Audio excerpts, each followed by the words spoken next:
This morning we're taking an in-depth look at HPV, the virus that causes cervical cancer. We begin with the first ever study that shows just how widespread HPV really is. Almost half of all women between the ages of 20 and 24 are infected. That's according to a report in this morning's Journal of the American Medical Association. More than 20 million Americans have HPV. For many of them it's harmless or no symptoms. But for 3,700 women each year, it's a death sentence. They die of cervical cancer caused by HPV. This morning we're taking a look at just what HPV is from a medical point of view. Going to break it down with Dr. Sanjay Gupta. Also going to hear from women who are living with HPV. And we start by investigating all that uproar that broke out in Texas when the governor ordered schoolgirls to get the new HPV vaccine. American Morning's Alina Cho is in Austin, Texas with more this morning. Good morning, Alina.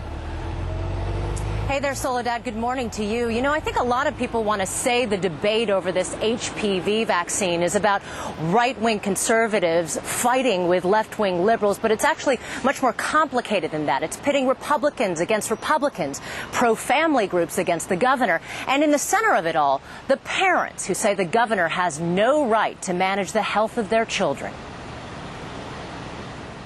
Bye, Mom. Bye, Morgan. I'll see you later. 10-year-old Morgan Wagner has no idea she's at the center of a national debate over a vaccine for a virus that causes cervical cancer.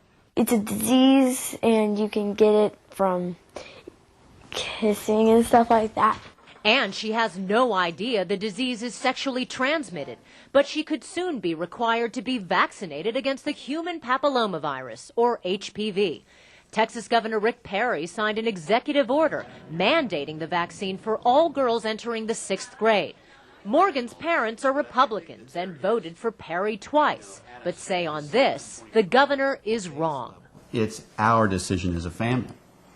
It's not the state's decision to immunize my daughter.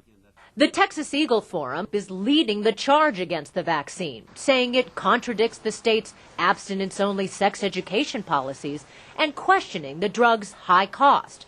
And last week, the parents of 5 Texas schoolgirls filed a lawsuit against the governor, saying the school-aged girls of Texas are not guinea pigs. Morgan's mother believes the HPV vaccine, though FDA approved, has not been tested enough to be considered safe. There's no need for me to vaccinate my child at 12 years of age. The vaccine, called Gardasil, is made by pharmaceutical giant Merck. One of its lead lobbyists in Texas is Perry's former chief of staff. But Perry says his decision was based solely on public health. This is safe, it's been tested, and it's available. State Representative Garnett Coleman agrees and says he wants his 11-year-old vaccinated. And because it's easily transmitted, that means we can protect children or women now. Morgan Wagner's parents say it's too soon to talk about sexually transmitted diseases with their daughter. And she thinks so, too. It feels weird. Why? Because it feels like I'm really young and they're talking about older stuff.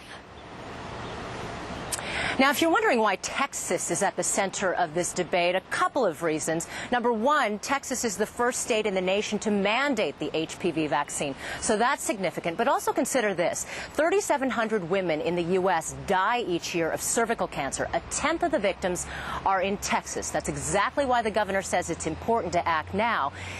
Opponents say this drug, Gardasil, was approved by the FDA just 8 months ago. Why the rush to mandate? They say, Soledad, if this issue is that important, the governor should have held public hearings and let the people's representatives decide what to do about this, not issue a blanket mandate.